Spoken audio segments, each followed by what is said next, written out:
Okay, so I'm outside Walmart. I just went in to get a mount for my camera for the car because I need to be able to record things on the go. See, this is literally the first day of my new adventure with this venture. So I've now pretty much ruined the box. So if I do have to take this one back, and this would be the second one I'm having to take back, it's going to be really embarrassing if the same woman is working, same cashier at Walmart, because I've already gone back once. The first mount that I bought was just way too big for my dash.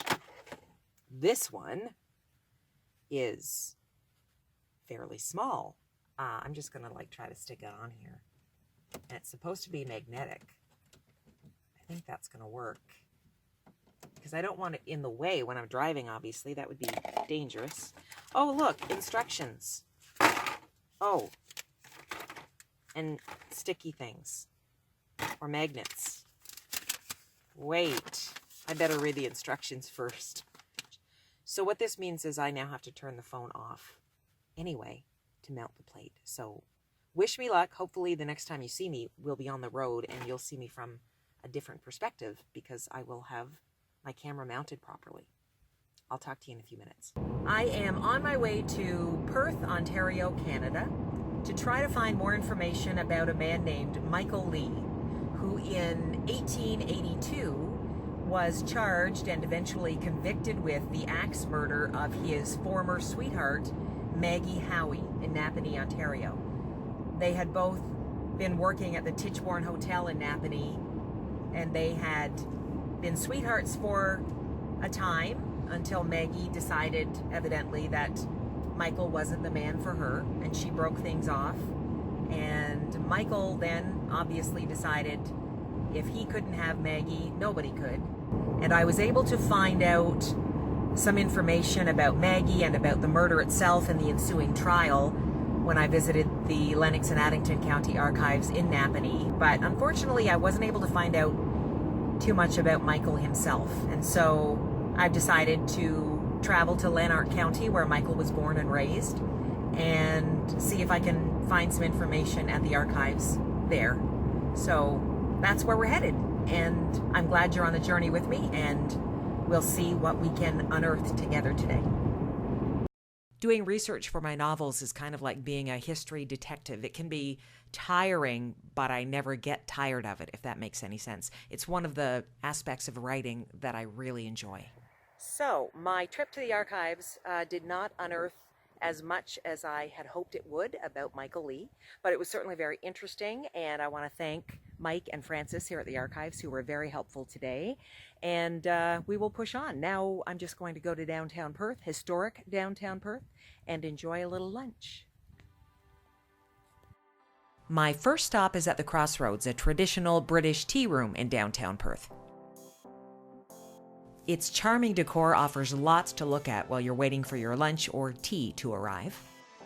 And even when you open the door to the restroom, you kind of feel like you're stepping back in time, though I can't imagine water closets in Victorian times were half as cute as this one.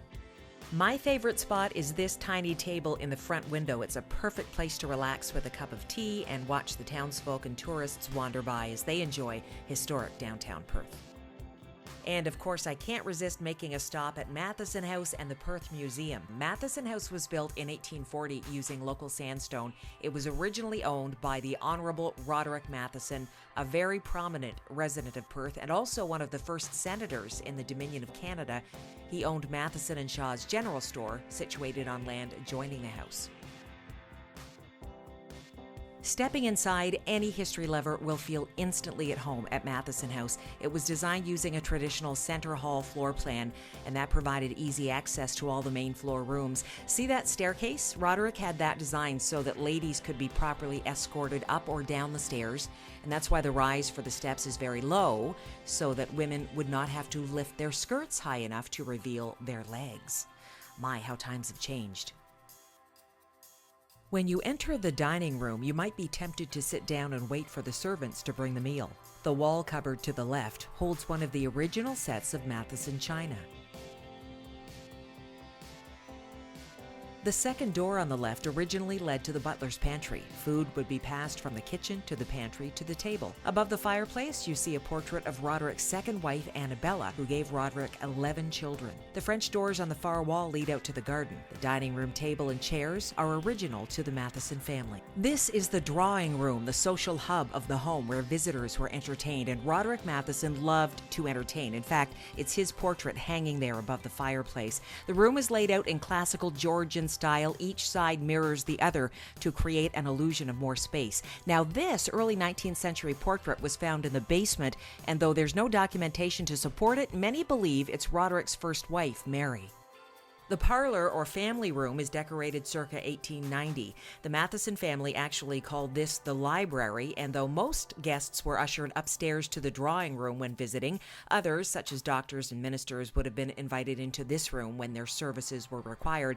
In fact, that room to the right was originally the sick room, and its convenient main floor location allowed for quicker access for the doctor and any elderly overnight guests who might have had a challenge getting up the stairs in spite of those minimal low steps would have slept in that room as well. The servants would have all hung out in the kitchen. Now, there's 9 inches of plaster between the kitchen ceiling and the drawing room floor above it, so Roderick may have been trying to keep the noise from the busy servants' kitchen to a minimum upstairs, or perhaps he wanted to ensure what was discussed in the drawing room stayed in the drawing room. Is anyone besides me getting flashbacks to Downton Abbey here? Yeah, me too. Well, I did not have a lot of success at the archives. I didn't find any specific information on Michael Lee. Basically, in the newspaper, it was the same articles that had been included in the Napanee newspapers of the time, so there was nothing specific about Michael Lee being from Perth or anything about his family, which was really what I was looking for. But it is now, the skies are getting dark with clouds and it is raining, so I have to focus on the road and get back home. Thank you for joining me today. It was really fun, and I appreciate your company on this trip. We will delve back into history again very soon. Thanks.